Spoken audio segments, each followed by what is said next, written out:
ನಾನು ಅದು ಕಟ್ ಮಾಡಿ ಕೇಳಿಸ್ತದೆ ಅಂತಕಂದ್ರೆ ಸುಮ್ಮನೆ ಜಗಳ ಮಾಡ್ಕೊಂಡು ಟಾಪಿಕ್ ಬೇಡ ಅಂತೇಳಿ ಮೈನ್ ಯಾವ ಟಾಪಿಕ್ ಉಂಟು ಅದು ಮಾತ್ರ ತೆಗಿತಾ ಇದ್ದೇನೆ ಅಂತ ನಾವು. ನಂಗೆ ಗೊತ್ತು, ನಂಗೆ ಗೊತ್ತಿದ್ದಕ್ಕೆ ಎಲ್ಲರಿಗೂ ಒಳ್ಳೆ ಮಕ್ಕಳನ್ನ ಹಿಂಗ್ ಕಳ್ಸಿದ್ರಿ ಅಂದ್ರೆ ಅಗ್ರಿಮೆಂಟ್ ಮಾಡ್ಕೊಳಕ್ ಓಕೆ, ಇಷ್ಟು ಪೇಮೆಂಟ್ ತಗೊಳಕ್ ಅದೆಲ್ಲ ನಿಮ್ಗೆ ಗೊತ್ತಿರ್ಕು.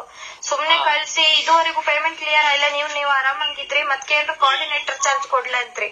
ಪೇಮೆಂಟ್ ಕ್ಲಿಯರ್ ಆಗಿದೆ, ಯಾವ ನನ್ ಮಗ ಚಾರ್ಜ್ ತಗಂತ ಅಂದ್ರೆ ಒಂದ್ 4 ಜನ ಕೇಳಿ ಸರ್, ಮಳೆಯಿಂದ ಶೂಟ್ ಕ್ಯಾನ್ಸಲ್ ಆಗಿ ಅಲ್ಲಿ ನಾವು ರೂಮ್ ಹಾಡಿದಲ್ಲ ಪೇಮೆಂಟ್ ಕೊಡ್ತಾರ ಕೇಳಿ. ಒಂದ್ 4 ಜನ ಆರ್ಟಿಸ್ಟ್ ಹತ್ರ ಯಾರು ಅದು ಬೇಡ.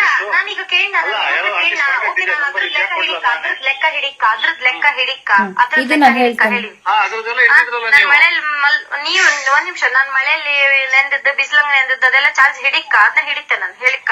ಇವಾಗ ಎಂತ ಹೇಳ್ತಾ ಇದ್ದೇನಂದ್ರೆ, ನಾನು ಇದುವರೆಗೂ ಎಲ್ಲಿ ಸಹ ಯಾರ ಹತ್ರನು ನಾನು ಮಳೆಯಲ್ಲಿ ನೆಂದದ್ದು ಬಿಸಿಲಲ್ಲಿ ನಿಂತದ್ದು ನಂಗೆ ಚಾರ್ಜ್ ಕೊಡಿ ಅಂತ ನಾನು ಕೇಳಿಲ್ಲ. ನಾನು ಮಾತಾಡಿದ್ದು ಆವತ್ತು ಎಂತ ಅಂದ್ರೆ 30,000 ಮಾತಾಡಿದ್ದಾರೆ, 30,000 ಕೊಡ್ಲಿಕ್ಕೆ ರೆಡಿ ಇಲ್ಲ ಇವರು. ಅವಾಗ ಎಂತ ಹೇಳ್ತೇನೆ ಅಪ್ಪ ಅಂದ್ರೆ, ನಾನು ಸರ್ ನಾವಿಷ್ಟು ಕಷ್ಟಪಟ್ಟು ಮಳೆಯಲ್ಲಿ ಬಿಸಿಲಲ್ಲಿ ನಿಂತು ಕೆಲಸ ಮಾಡಿದ್ದೇವೆ, ನಾವು ದುಡ್ದದ್ದು ನಮ್ಗೆ ಕೊಡ್ಲಿಕ್ಕೆ ಎಂತ ಸರ್ ಅಂತ ಕೇಳಿದ್ದೇನೆ. ಅದನ್ನ ಇಲ್ಲಿ ಬಂದು ನ್ಯೂಸ್ ಚಾನಲ್ ಮುಂದೆ ಉಲ್ಟಾನೇ ಪೋಟ್ರೆ ಮಾಡ್ತಿದ್ದಾರೆ. ನೀವು ಈಗ ಕಾಲ್ ರೆಕಾರ್ಡಲ್ಲಿ ಕೇಳಿರ್ಬೋದು.